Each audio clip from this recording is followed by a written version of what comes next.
होगा सही।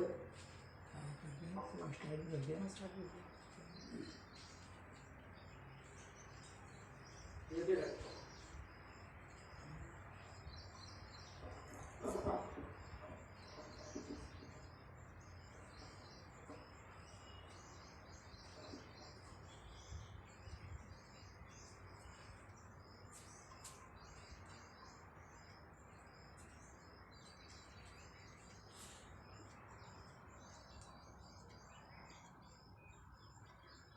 देवी सज्जनों,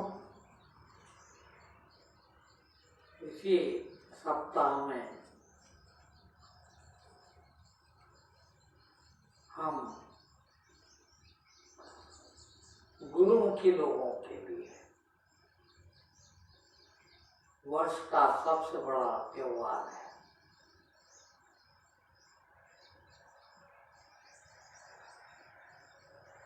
जो लोग गुरुमुखी हैं उनके लिए गुरु से बड़ा कोई नहीं होता। जो गुरु उन्मुख हो गए वो गुरुमुखी कहलाते हैं। यानी जो गुरु के सीएन में चले, गुरु के अनुसार चले, वो गुरुमुखी है। और यदि आप गुरुमुखी हैं तो उसके लिए वर्ष में एक त्योहार है गुरु पूर्णिमा। हम सब जितने भी गुरुमुखी लोग हैं वो अपने अपने गुरु की श्रद्धा से, उमंग से, उत्साह से भर के और उस दिन पूजा करते हैं और गुरु का आशीर्वाद प्राप्त करते हैं। इसी हफ्ता में के शनिवार को हमारे यहाँ भी गुरु पूर्णिमा महोत्सव मनाया जाएगा। उसमें हम सब जितने भी आश्रम से जुड़े लोग हैं, कम से कम वो सब तो पूरे उत्साह के साथ इस पर्व को मनाएं। इसके लिए भाई अब जितने लोग भी ये खबर पहुंच रही है वो सभी लोग एक दूसरों को यह बताते हुए कि हमें गुरु पूर्णिमा किस तरह से मनाना चाहिए, वह सब बताते हुए, एक दूसरों का सहयोग करते हुए, एक दूसरों को इस ओर अग्रसर करते हुए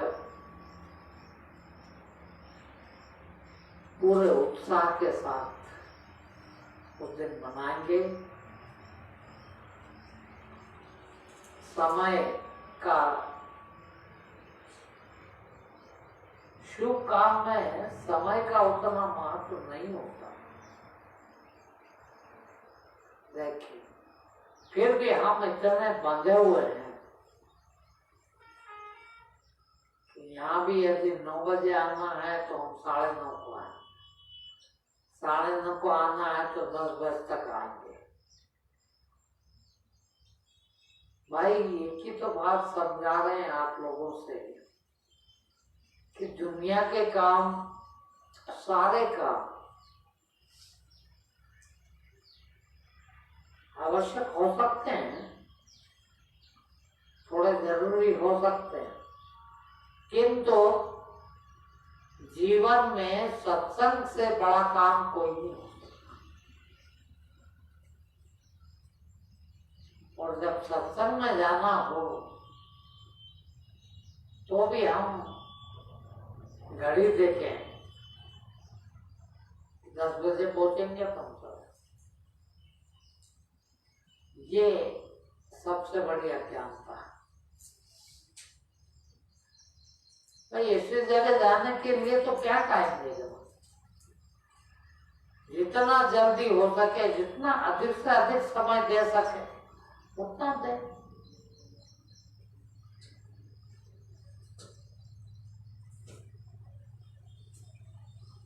ये समय और काम के लिए नहीं है, वो काम सबसे बड़ा है, उस काम के लिए है। तो सबसे पहले उस काम के लिए चले। इसी गुरु पूर्णिमा के पूर्व ही प्रतिवर्ष संसार नाम शिविर भी रखा गया। इस प्रकार से हमारे यहाँ प्रति माह में एक बार नामदान शिविर 3 दिन का होता है। क्योंकि बीच में लॉकडाउन था, घर से निकलना संभव नहीं था, यहाँ आना संभव नहीं था, यहाँ मीटिंग करना, एक साथ बैठना संभव नहीं था। इसलिए कुछ महीनों से नामदान शिविर भी नहीं हुआ। गुरु पूर्णिमा के पहले गुरु पूर्णिमा शनिवार को है, गुरुवार से हमारा नामदान शिविर है। गुरुवार को 10 बजे सुबह प्रारंभ होगा।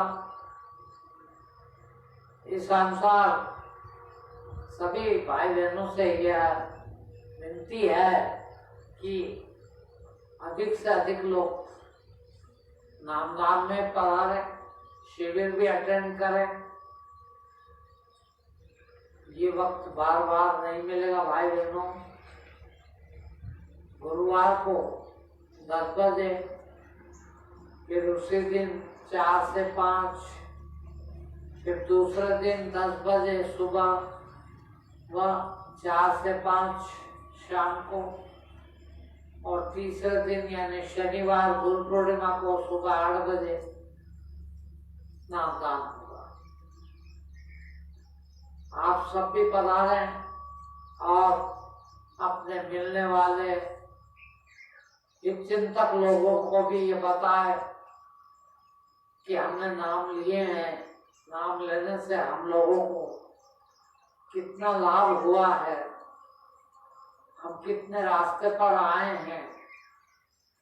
आप लोगों को भी ये रास्ता प्राप्त करना चाहिए और ऐसे लोगों को भी लेके आना। ये कुछ सूचनाओं के साथ ही मैं आज का अपना प्रवचन प्रारंभ कर रहा हूँ। देखिए भाई बहनों, मैं बार बार आप लोगों से निवेदन करता हूँ कि या तो नकारात्मक या सकारात्मक, नेगेटिव या पॉजिटिव, या तो दिन या तो रात, या तो प्रकाश या अंधकार, या तो ज्ञान या अज्ञान। पता नहीं क्यों आप लोग जिद करके बैठे हैं, सारी दुनिया का मनुष्य, कि हम प्रकाश की ओर नहीं जाना चाहेंगे। जाएंगे भी, अभी भी है। कुछ वक्तागण ने बड़ा अपने अनुभव सुनाए, कम से कम वासना होना, कम से कम ज्ञान होना, कम से कम अज्ञान होना। क्यों? या तो प्रकाश या अंधकार। या तो ज्ञान या क्या।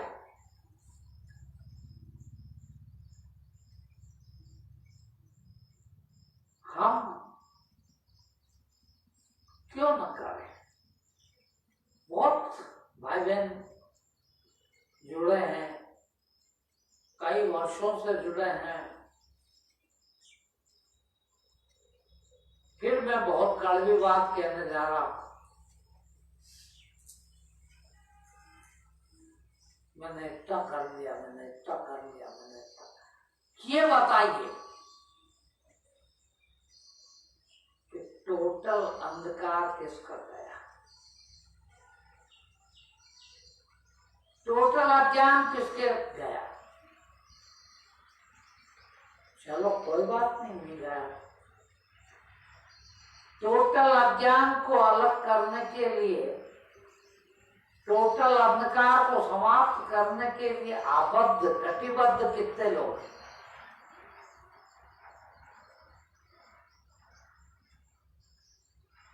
वो भी नहीं। ठीक है भाई, शुरू दिन आए थे, उस दिन भी बात तो यही की गई थी, नई बात नहीं कर रहा हूं आज भी। आज में या तो रात रहेगी या दिन रहेगा। दिन में रात रह सकती है क्या? ये रात में दिन रह सकता है क्या? और जब नहीं रह सकता तो फिर एक को छोड़ना पड़ेगा। दिन में रहना चाहते हो, प्रकाश में रहना चाहते हो, ज्ञान में रहना चाहते हो, तो ज्ञान छोड़ना पड़ेगा। बस फर्क इतना सा है, बात सब समझ में है, किंतु जिद इतनी सी कि अंधकार भी रहे थोड़ा और प्रकाश भी आ जाए। जो चीज संभव नहीं है वो कैसे हो सकती है, मुझे बताइए। रात को दिन उग सकता है क्या? रात को कहें कि सूरज उग जा, उग सकता है। रात और दिन साथ रह सकते हैं क्या? फिर हम क्यों ये जिद में बैठे हैं कि रात को दिन उग जाए? क्या मतलब है? तो ठीक है, देर लगना संभव है, लग सकती है, पर कितनी और कब तक इंतजार कीजिएगा बताइए। वो दिन कब आएगा जब हम ये पक्का कर लें कि भैया अब रात के साथ नहीं रहूंगा, अब तो रहूंगा तो प्रकाश में, अब रहूंगा तो दिन में, अब रात को समाप्त करूंगा। बड़ा फख्र से कहते हैं हमको इतने साल हो गए, आज भी तो अंधकार में बैठे हैं मेरे भाई। आज भी वही काम, क्रोध, लोभ, मोह, अंधा है कि नहीं? कहे ना डंके की चोट कि बिल्कुल नहीं, अब नहीं।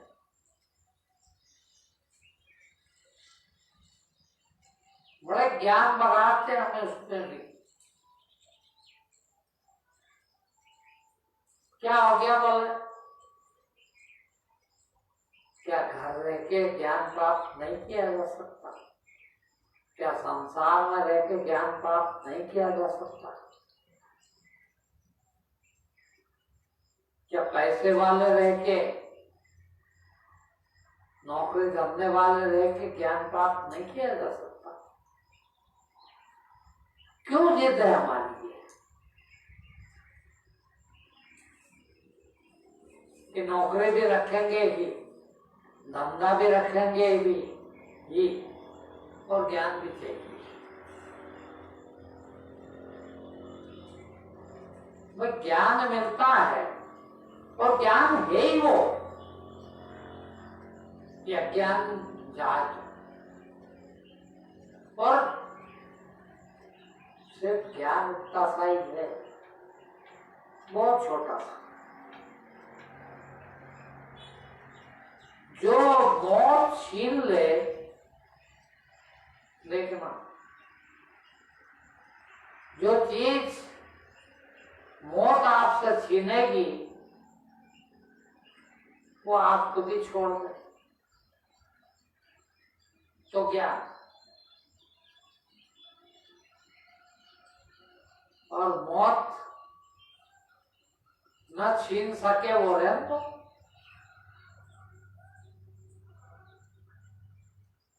अब फिर क्यों?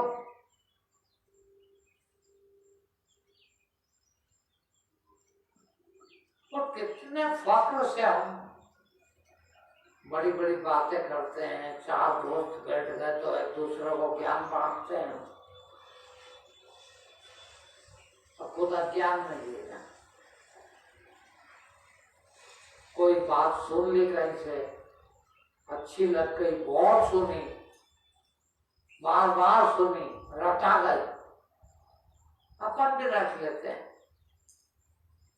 अपन भी किसी के सामने बोल देते हैं, चिल्ला देते हैं, बड़े ज्ञान बना देते हैं।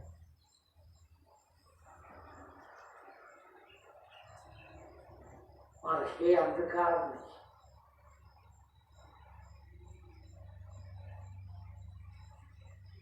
जाना चाहिए था ना अंधकार, तो कब जाए? कोई तारीख फिक्स कर लो,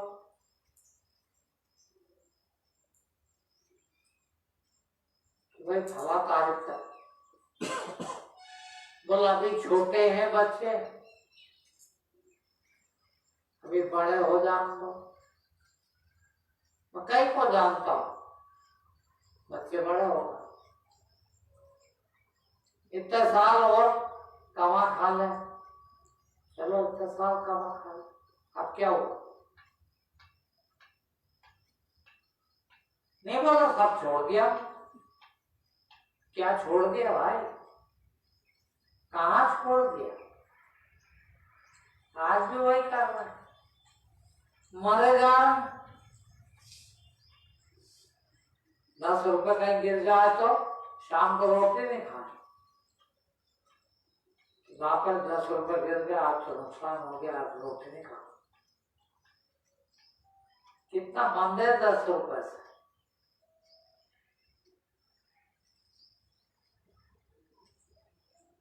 कितना बंद है मोह से? सुना होगा एक चौपाई, मेरे को भी याद नहीं, मैंने सुनी कि सब अज्ञान की जड़ मोह है, अज्ञान की जड़ मोह है, बस। और आपको कितना अज्ञान है? मेरा बेटा, मेरा घर, मोह यानी मेरा, जितना मेरा है वो सब में है, और वो सब मोह है, और वही अज्ञान की जड़ है।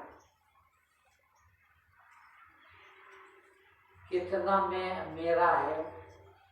ये शरीर मेरा,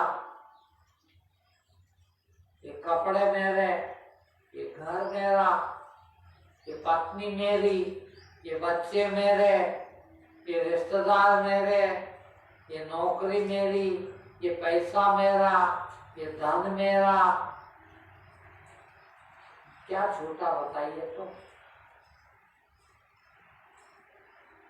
शरीर के प्रति भी मेरापना न रह जाए तो मोह गया, और मोह गया तो सब विकारों की जड़ है मोह। अब किसके लिए? मेरा गया तो मैं भी गया, अहंकार भी गया, कोई मेरा नहीं, बस तो अहंकार नहीं बचेगा। मेरे पे टिका, मोह पे ही टिका, और अहंकार ना हो, देखिए तो लोग ये ना धन की पकड़, धन की वासना, धन की चाहत लोग है। अब जब मैं ही नहीं हूं, मेरा ही कोई नहीं है, तो फिर क्या चाहिए? जब तक मैं हूं, जब तक मेरा है, चाहिए। जड़ बताऊं मैं आपको, नहीं जाएगी, कभी भी नहीं जाएगी। ये बात कैसे रट रुका के सुना के बोल दो, बात अलग,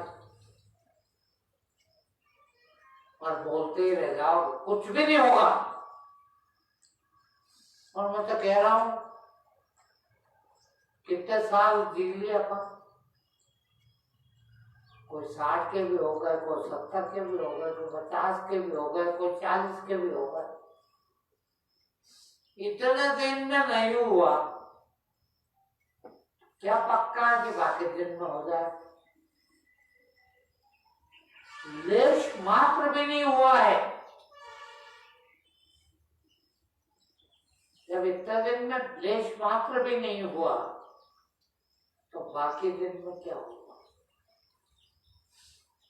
और हुआ है, देखिए मुझे पता है।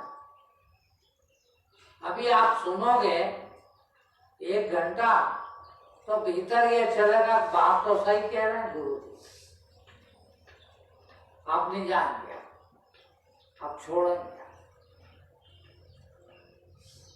फिर गए, तब क्या करो? पानी आ गया, खेत खाली पड़ा, तो बोना पड़ेगा। छोरे को बुखार आ गया, इंजेक्शन लगाने जाना पड़ेगा। मोह मेरा, मुझे तकलीफ हो गई तो सुधराना तो पड़ेगा, इलाज तो कराना पड़ेगा। क्यों?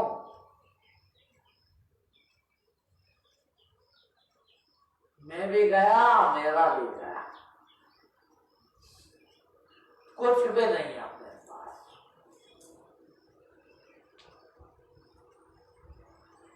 वो करना पड़ेगा।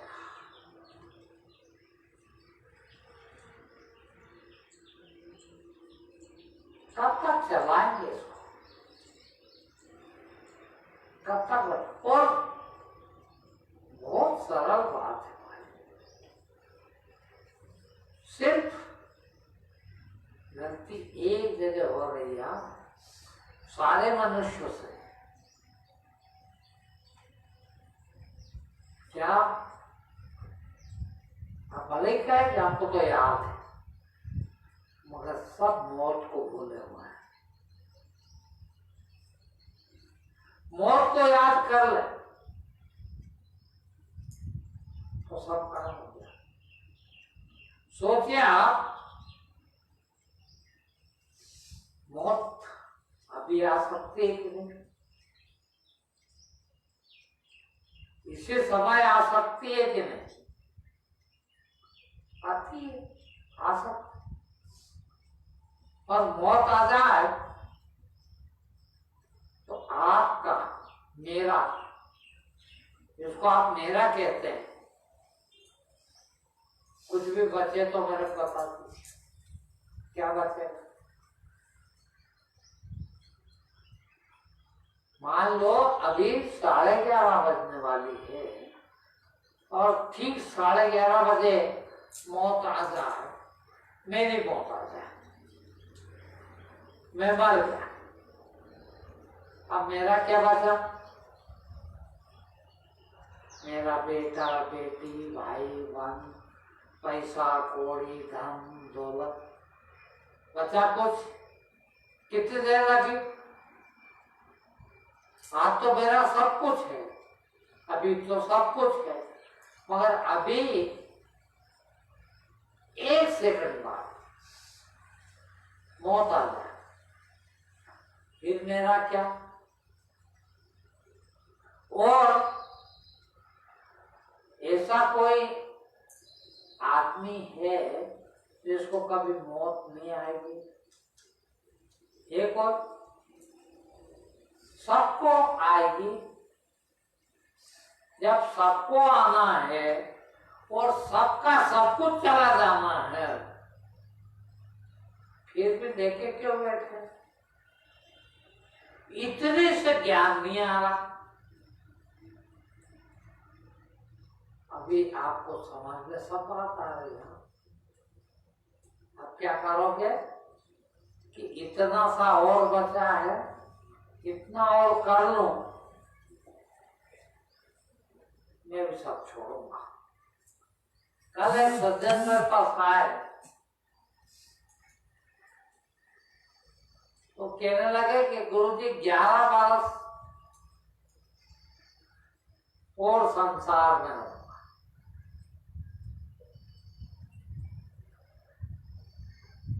हालांकि बेचारे बहुत अज्ञानता में ही है। 11 बरस का पक्का मालूम और 11 बरस जी भी गए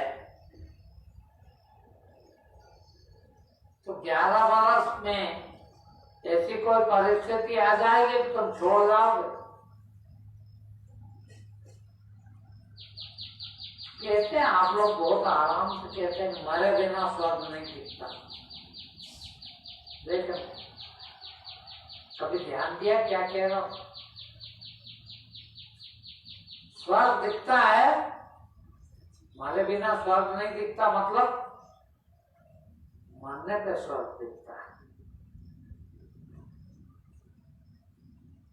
अब देखने वाला बचेगा ही नहीं, जब मरेंगे उसके बाद देखने आएंगे क्या? फिर कैसे देखोगे स्वर्ग? वो इसके लिए कहा है कि जीते जी मर जाए तो स्वर्ग में पहुंच जाए। जीते जी मरना और भवजल करना उतना, फिर से मैं बता दूंगा कि थोड़ी देर पहले जो कहा कि मरने पे जो छूट जाए वो सारा का सारा जीते जी छूट जाए।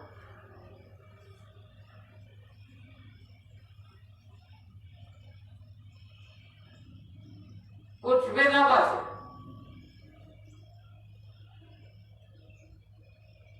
तो समझ लो काम हो गया। किस मुंह से अपन कह रहे?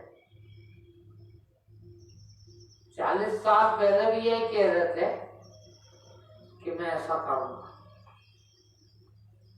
और नहीं कर पाया आज तक।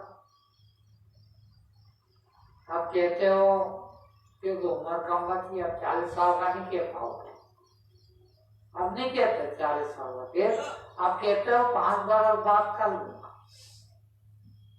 क्योंकि दिखता है कि उम्र छोटी बची, इतना दिखता है। दिखता तो ये भी है कि वो भी इतनी नहीं है। अरे कर लो ना भाई, अच्छा नहीं लगे? 1 दिन की बात, 1 मिनट की बात, चलो कर लो ऐसा, मर जाओ। ऐसे मत मानना, सांस बंद मत करना, खाना पीना भी सब करते रहना, किंतु कुछ भी मेरा नहीं। बस एक दिन ऐसे जी लो, कुछ भी मेरा नहीं। और याद रखो कि उस दिन कितना फर्क पड़ा। तुमको तो वो सड़ी से सड़ी चीज, नौकरी, देखना जो लोग सरकारी नौकरी में रहे हैं या है, उनको पता कितनी सारी चीज है। नहीं थी ये जब भी जिंदा थे, हो गई तब भी जिंदा है, और कल नहीं रहेगी ये भी पक्का है। मालूम है कि नहीं? रिटायर हो जाऊंगा या यूं बीच में से भगा देंगे।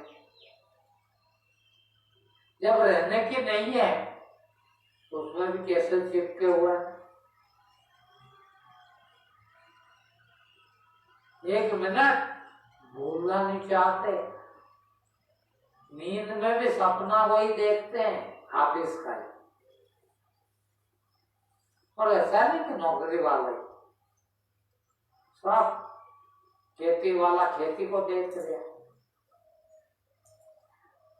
हाँ, सपने में भी वही। अरे जब नहीं रहने का है, मर जाऊंगा तो कोई पत्नी रहेगी मेरी, मेरे बच्चे रह जाएंगे, मेरा घर रहेगा, मेरी संपत्ति रहेगी, क्या रहेगा? और जब कुछ नहीं रहेगा तो अभी मान रहा हूं मेरा मेरा मेरा, वो अभी भी कुछ नहीं। पत्नी कभी नहीं मन से मान रही है कि मैं तेरी हूं, तुम मानते हो मेरी पत्नी है। वो भी कहती कि मेरे बाप की बेटी हूं, मेरे भाई की बहन हूं, मेरे बेटे की माँ हूं। कितने की वो, अब तुम्हारी कहां है? बोल क्या बात कर, पत्नी तो मेरी थी और जवानी में ही मर गए और वो दूसरे के साथ चले गए। अब पति कौन? अब पत्नी किसकी? और जो काम रहता नहीं कभी परमानेंट, स्थायी, उसको स्थायी करने की कोशिश पे क्यों लगे हो भाई? रहना ही नहीं, लाख कोशिश कर लो, आपका कुछ नहीं रहना ये पक्का है कि नहीं? छोड़ो दूसरे को, आपका क्या रहेगा? मैं इधर आया उसके थोड़ा सा पहले ही मेरे को एक बात समझ में आई कि यार कितना अपने को भ्रम है।